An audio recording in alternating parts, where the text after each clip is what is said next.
बिस्मिल्लाहिर्रहमानिर्रहीम। नाज़रीन, मैं हूं आसिम नसीर और आप देख रहे हैं हमारा यूट्यूब चैनल आसिम सीरीज़। मेरे साथ मौजूद हैं मोहम्मद उसामा अली, जो कि एस्ट्रोलॉजर हैं, इस्लामिक स्कॉलर हैं और बिज़नेस कंसल्टेंट हैं। उसामा अली का नंबर नाज़रीन हमारी स्क्रीन पर आप नीचे मौजूद है, जो कि व्हाट्सएप पर अवेलेबल है। इसके अलावा जो कोई भी हमारे चैनल पर नया है उनसे दरख्वास्त है कि हमारे चैनल को सब्सक्राइब कर दें। सर, कैसे हैं आप? शुक्र अल्लाह। उसामा साहब, खान साहब का ये कहना है कि 70 सालों में मुझ पर कोई एक केस नहीं बना और पिछले एक साल में मुझ पर 170 केस बन गए, तो ये नाइंसाफ़ी है। ये नाइंसाफ़ी नहीं है, ये भी खान साहब की फ़तह है। अच्छा।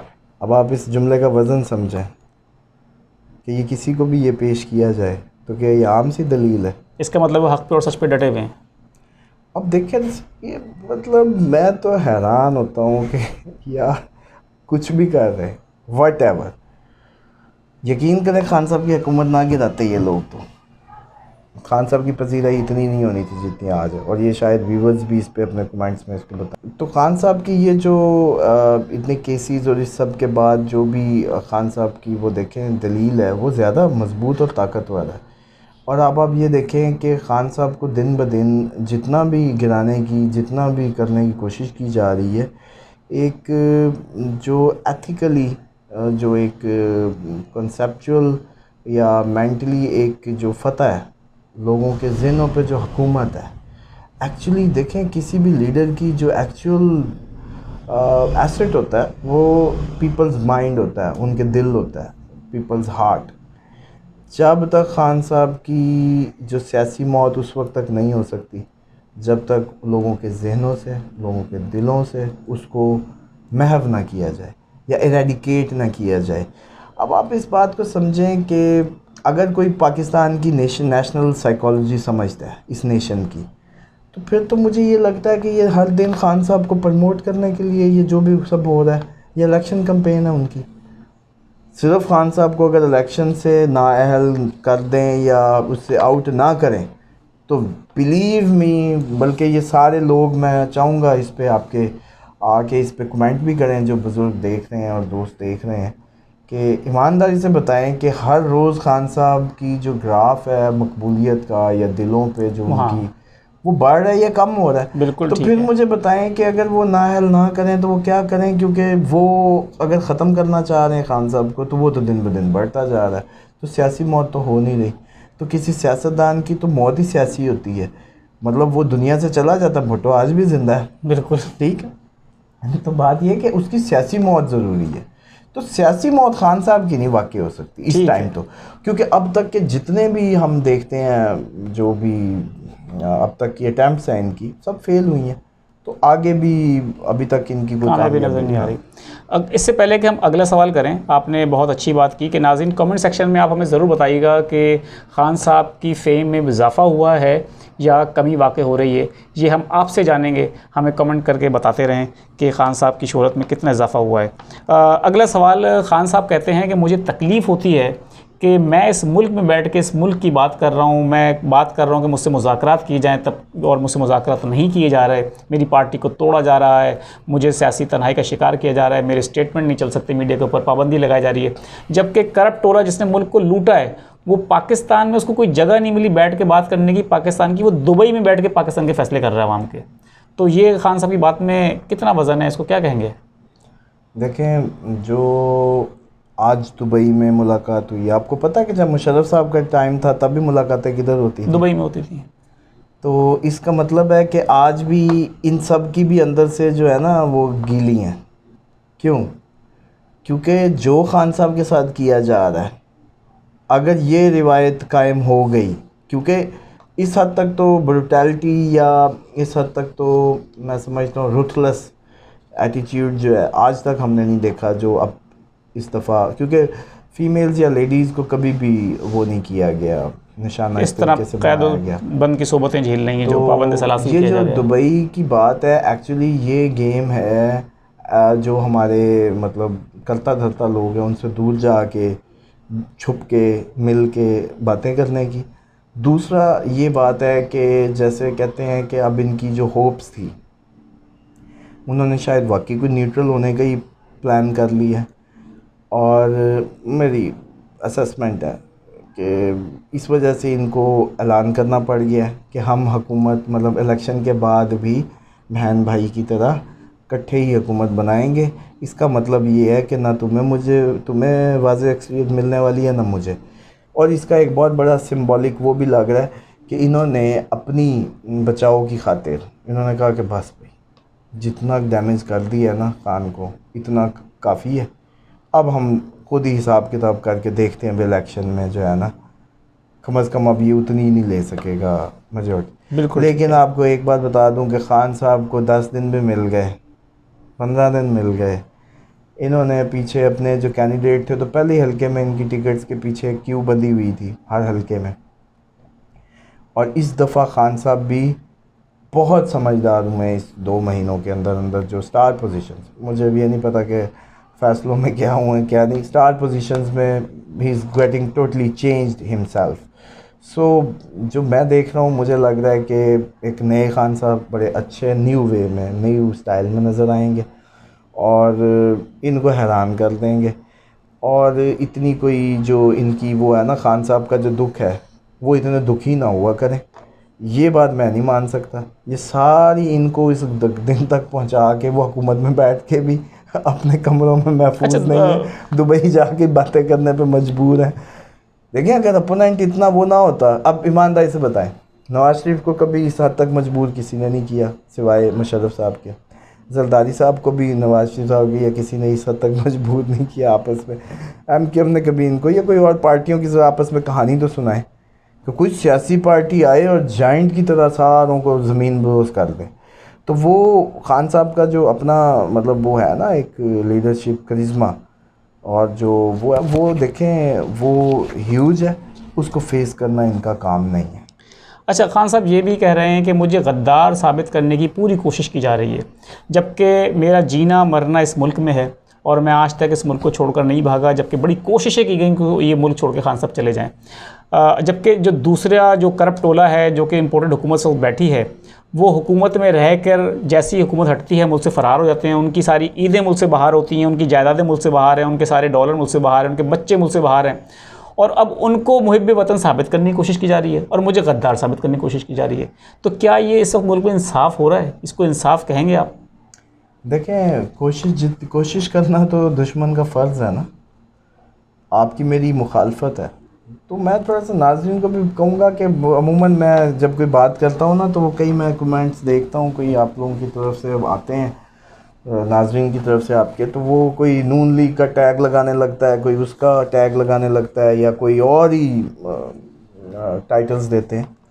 तो देखें हमारा काम बाइसनेस नहीं है, पहली बात तो ये है।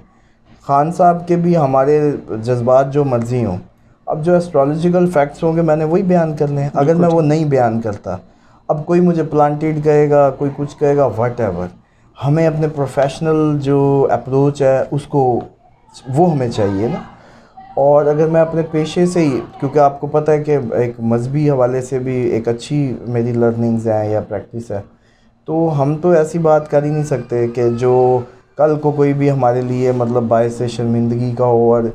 और वैसे भी देखें ये पुराने लोगों को तो इज़्ज़त बेइज्जती की इतनी फ़िक्र नहीं होती, ये यूथ अब खुद बताए कि इनमें तो कम से कम है ना मतलब हया शर्म, जो हमें वो कहते हैं ख्वाजा साहब को हया होती है वो शर्म होती है। तो जो खान साहब की जहाँ तक बात है ना, वो देखें वो जो गद्दारी का टाइटल है ये सारे मिल के भी कोशिश कर लें, जिसके पीछे एक पूरी कौम खड़ी है उसको गद्दार कैसे साबित करेंगे।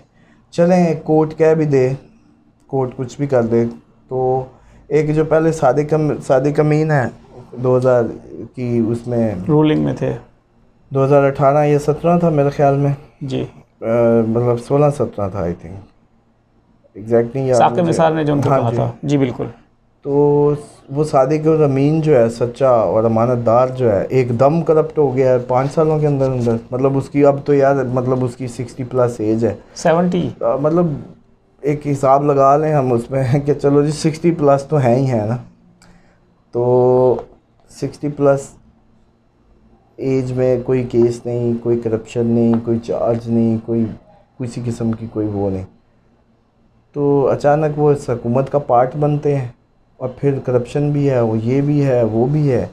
तो फिर भाई इसको कौन जस्टिफाई करेगा या इस पे कौन यकीन ठीक है। करेगा? अच्छा उसामा साहब, आखिर में हमें ये बता दें, कुछ लोग हमसे सवाल अक्सर पूछते हैं कि डिप्रेशन जो है वो अक्सर बेशतर हो जाता है। पिछले दिनों मैं एक खबर भी पढ़ रहा था, हमारे टीवी आर्टिस्ट भी हैं कुछ, उनको भी डिप्रेशन का शिकार हो जाते हैं। तो कोई अगर शख्स डिप्रेशन का शिकार हो जाए तो उसके लिए कोई रूहानी इलाज, रूहानी हल बता दें। सबसे पहले तो एक बात को बड़ा जो है ना बारीकी से समझना ज़रूरी है कि डिप्रेशन एक्चुअली है क्या। इसकी जो एंजाइटी, स्ट्रेस और फिर ये पीक होती है डिप्रेशन, तो ये क्रिएट ऐसे होता है कि जब आपकी सलाहियत से ज़्यादा बोझ आप पे आ जाए तो आपकी वर्किंग डिस्टर्ब हो जाती है। जैसे आप आम सी मिसाल दूँ तो मैदान पे ऊँट सवार कर लें। अब जो दुनिया की ख्वाहिशात का बर्डन उठा लिया इंसान ने, स्किलफुल तो है नहीं, अगर उतना स्किल्ड हो तो वो कभी भी इसका शिकार ना हो, लेकिन उसकी ख्वाहिशात का बोझ, मतलब मिसाल के तौर पे मैं आपको K2 चढ़ना है और पीछे फिर वज़न भी बांधता जाऊँ, तो आप ख़ुद बताएं वो चढ़ने में आप आसानी से, अगर वो वज़न ना हुआ तो दुनिया तो हमें गुजारने का हुक्म था मुसाफिर की तरह। और मुसाफिर यकीन करें जब आप मरी जाते हैं तो कितना सामान लेके जाते हैं, और वो 15-20 दिन कैसे मज़ेदार होते हैं। या आप कहीं भी नॉर्दर्न एरियाज़ या फ़ॉरेन टूर पे जाएं, वो एटीट्यूड टोटल ज़िंदगी में अगर आप करते हैं, आप यकीन करें आप वहाँ चाय वाले से हंस के गप्पे मार रहे होते हैं, रेडी वाले से बड़ी दोस्तियाँ लगा रहे हो, आप कितने लाइट हुए होते हैं लाइफ के मूड में, फ़न कर रहे होते हैं आप। लेकिन आप प्रैक्टिकल अपनी ज़िंदगी में जहाँ भी आप रह रहे हैं तो वहाँ आपका एटीट्यूड वो नहीं होता। क्यों? क्योंकि वो हिस्सा आप वाकई मुसाफिर की तरह गुजार रहे हैं। तो असल में तो पूरी ज़िंदगी हमें ऐसी गुजारनी थी, लाइक ट्रैवलर, कि जितना ख्वाहिशात और इनका बोझ कम किया जाता। मतलब आपने एक अपना बेंचमार्क रखा था कि मुझे जॉब इतने मतलब ये 200K की हो जाए, हो गई, कार मतलब अपग्रेड होगी, हो गई, फिर आगे की आगे चढ़ पड़ते हैं, मतलब वो तो बढ़ता ही जा रहा है। तो ये जो मादा परस्ती बढ़ रही है, एक तो इसकी बहुत बड़ी रीज़न। दूसरा, कुरान की पुराने टाइम पे कम से कम लोग सुबह सूरतें चीदा चीदा रात को सुबह पढ़ा करते थे, उसका फुकदान हो गया। कुरान की जो तासीर है, कम से कम 50 आयात लाजमी डेली होनी चाहिए, वो मिस है। तीसरी इसकी रीज़न एक और भी आपको इसको कोरिलेट कर दूं कि डिप्रेशन, जादू, साया, नज़र बद, अलामत एक ही हैं। इसमें भी लोग कंफ्यूज हैं। जो भी डिप्रेशन के पेशेंट हैं वो कहते हैं मेरे पे जादू हो गया, जो भी डिप्रेशन के पेशेंट हैं वो कहते हैं नज़र लग गई मुझे। तो ये डिप्रेशन को भी रेक्टिफाई करना, हाँ, अब इसमें जो इलाज है वो दोनों करने हैं।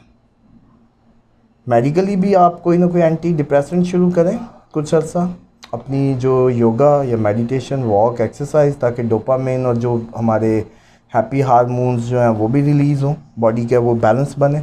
मतलब एक अब डिप्रेशन का मरीज़ क्या क्या करे, बच्चों को हग करे, बड़ों को हग करे, समसाए को सालन दे या कुछ भी बना के भेजे, कोई गिफ्ट दे, बच्चों में जाके तकसीम करे, कोई चीज़ तकसीम करे, और हग करने से ऑक्सीटॉक्सिन निकलेगा, और इसी तरीके से जो एक्सरसाइज करेगा डोपामिन निकलेगा, रिलीज़ होगा। एक्चुअली ये केमिकल्स ही आपको पूरा ऑपरेट कर रहे हैं। अब पानी है ये केमिकल्स।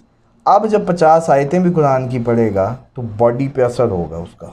भी सुनता है, वाटर सुनता है। इस पर भी किसी दिन आप अलग से किसी वीडियो में कर लें कि वाटर सुनता कैसे है, और अब ज़मज़म ये अलग प्रोग्राम करें कि आप ज़मज़म में शिफा कैसे है, क्या साइंटिफिक रीज़न है, और ये वाटर का मॉलिक्यूलिक स्ट्रक्चर वाकई बदलता है, ये सुनता है। इस पे करेंगे। अच्छा, अब इसमें वाइंड अप करूँ कि इसमें 50 कुरान की जो आयात डेली होनी चाहिए, तर्जमा 2 आयात का शुरू करें, होना चाहिए। लेडीज़ कवर हेड रखें, क्योंकि इनकी ये तो वैसे मेंस के लिए, आपके हमारे लिए भी उतना इम्पॉर्टेंट है। दुनिया की कोई नेशन बेयर्ड हेड दिखा दें, नेशन हो और उनके सर पे कोई कैप का रिवाज ना हो। जिविश से लेके अफ़गानी नेशन है, ईरानी नेशन है, इन सब नेशंस को उठाएं तो टर्किश है, कोई भी है, तो इनकी जो कल्चरल उसमें थी कवर्ड हेड थे, वुमेन्स एंड मेंस ऑल। हाँ, नहीं है तो बेयर्ड, बिल्कुल शेव्ड हेड होगा। मक्का में भी शेव्ड हेड आपको बुलाया जाता है, क्योंकि शयातीन इसके साथ लटकते हैं। तो बीइंग ए रूहानी, मतलब एक वो जो समझ स्पिरिचुअल हीलर, मैं जो रिकमेंड करता हूँ कि सर या तो गंज करवा दें या कवर हेड रखें। ठीक है। इसी तरीके से जो डिप्रेशन में औरतें जब इसका शिकार हों, सर पे कोई छोटी कैप्स ले लें, स्टाइलिश कैप्स ले लें, ये बलोची या कोई भी, उनकी मतलब वो कवर रखें सर। नहीं गर्मी में इनसे पूरा सर वो किया जाता, कम अज़ कम ये जो है ना, इस तरह की उसको स्टाइलिश किसी में चल जाए, छोटा स्कार्फ ये फ़लस्तीनी उन्होंने किया होता बिल्कुल है। ठीक है, तो किसी और नेशनल, किसी और नेशन का कोई कल्चर उठा के ठीक, ऊंची आवाज़ घर से ख़त्म करें, कवर्ड हेड करें, और जो आपकी क्लीन बॉडी की क्लीननेस है उसकी ख़ास केयर करें।